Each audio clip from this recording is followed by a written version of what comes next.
Hello, everybody. Let's talk about some bad albums.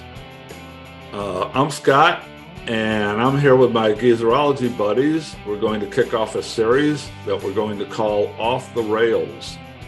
We're going to talk about some bad albums by some otherwise good or great artists. These records were a failure or a misstep in what generally were solid discographies. And Bob's going to kick us off today with a look at a 1984 release from a former Beatle. Bob, I have a question for you. Yes, sir. What made Give My Regards to Broadway a bad album? It's actually Give My Regards to Broad Street.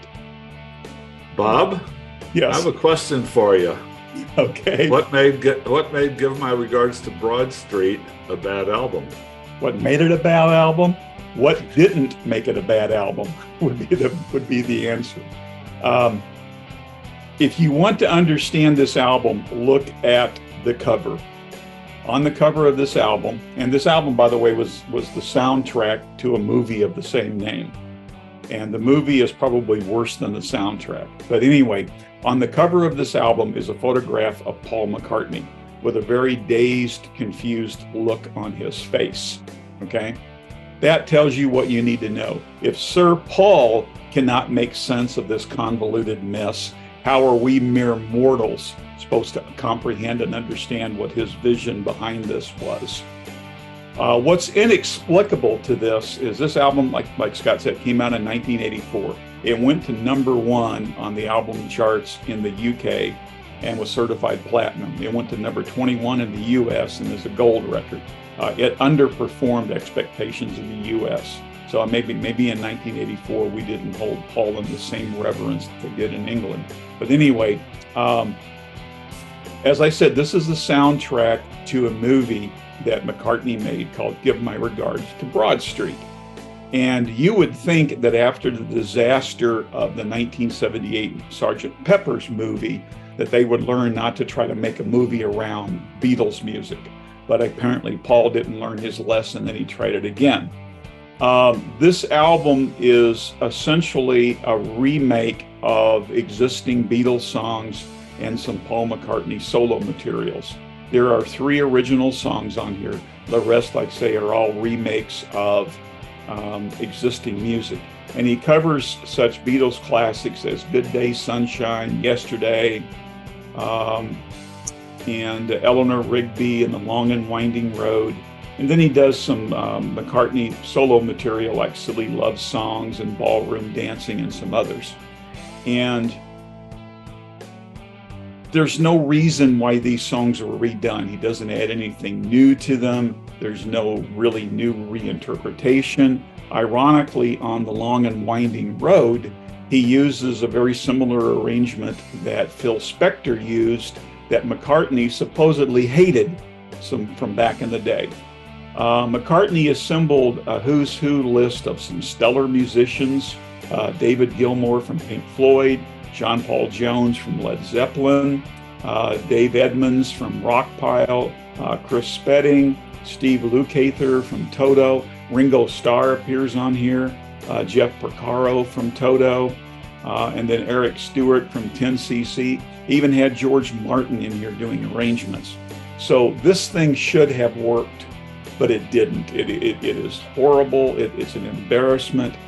And McCartney can segue from being a genius to falling into this trap where he gets really schmaltzy and sentimental.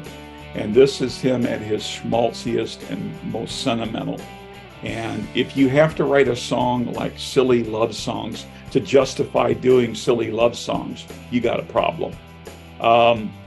Ringo Starr reportedly even refused to drum on the remakes of the Beatles songs. And supposedly his reasoning was, well, what am I going to be judged on? My original drumming or the drumming that I do here on these remakes? So he drummed on, at least one of the new songs, but wouldn't touch the remakes of the existing Beatles cuts. And the plot to the movie, such as it is, has Paul McCartney traveling in his limousine he drifts off into a dream sequence where he dreams that he's traveling in some futuristic car with all kinds of high-tech stuff. And he gets a message that a former criminal that is part of his organization now has disappeared along with a set of master tapes to an album. And that if they don't get these tapes delivered within a certain time, there's going to be an evil corporate takeover. So the movie has Paul trying to find these missing tapes. And he interacts with Ringo Starr, Linda McCartney, various other people. You know, they do some of this music in the movie. Ultimately, McCartney finds the missing tapes, and the guy who had them got accidentally locked in a building looking for a restroom, and that's why he didn't show up with them. So, sadly, life didn't imitate art here, because we would all have been better off had these master tapes actually been lost, you know, and this album never saw the light of day.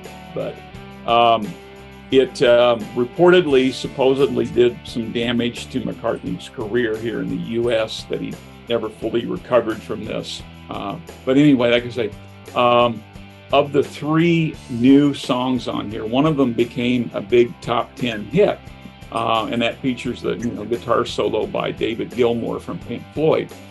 And then that's called No More Lonely Nights, which was a ballad song, and that became a pretty big hit. And the song still doesn't really do much to me. There are 2 other songs on here, one called No Values and one Not Such a Bad Boy. They've got some rock chops to them, and they're not bad. But those 3 cuts are not enough to redeem the rest of this album that never should have been made. There was no need to redo any of this material. And I don't know what McCartney was thinking, but it's an embarrassment to a guy that in many ways is a musical genius. So that's my take on Give My Regards to Broad Street. Now, had he finished with Wings at this point, and he was back to being just solo Paul McCartney at this point? I'm looking. It looks like the last Wings album was 1979. So I think this was McCartney's 5th solo album. But yeah, Wings was over and done with. Yeah. Okay. You have that huge legitimately over and done with, because that last Wings album was Back to the Egg, which, you can there's a lot of metaphors you can use for that one in terms of like lay the big one. Yes. Yeah. Sadly, with McCartney, there were more than one choice for bad album, and he's a guy that would rise to the pinnacle but then sink down to the valley. And my take on McCartney, in my limited ability to phrase these things, he seems that he can't get out of a way of his own ability to be schmaltzy, and there are times when McCartney can do sentimental stuff and do it really well, but other times he just becomes so saccharine. He's either you can almost say I'm just looking through all of his discography, both with Wings and with and a solo, and you can almost say with maybe I mean Paul was pretty good at being schmaltzy as long as he had somebody to play off who could kind of work with it, but left to his own devices, maybe he couldn't bring it to that next level. It almost, it's kind of the quick story I'm getting from looking at his discography. Well, see, it would be one thing to forgive him a little bit if he wrote original material that, it just didn't quite make it, but you tried. But to redo existing stuff for no reason, that's what's forgivable on this album. Well, I'd never heard this album before. I'd heard the title, and I listened to it a couple days ago, just getting ready to do this. And I was more, okay, that's okay. I didn't really, I wasn't repelled by it or anything. It's like, but it's more like, it's okay. It was almost, my thinking was that this is like what a lot of people have started doing shortly after this is just emptying the vault of outtakes, and it kind of had the feeling of that. Only this wasn't emptying the vault. This This was like creating new outtakes. I mean, but it's like, why assemble this stellar list of musicians? And I just covered the well-known ones. If you look at the credits, there's like, I don't know, 40 different musicians that participated on this thing. So bring all of these people together. If you're a professional musician and Paul McCartney asks you to play on one of his albums, are you going to say no? No, you're not going to say no. I mean, what was the point, though? What was the point of bringing all these people together? Yeah. Just tepid remakes of classic songs, and you don't even explore any new territory or do anything with them that really makes them stand out.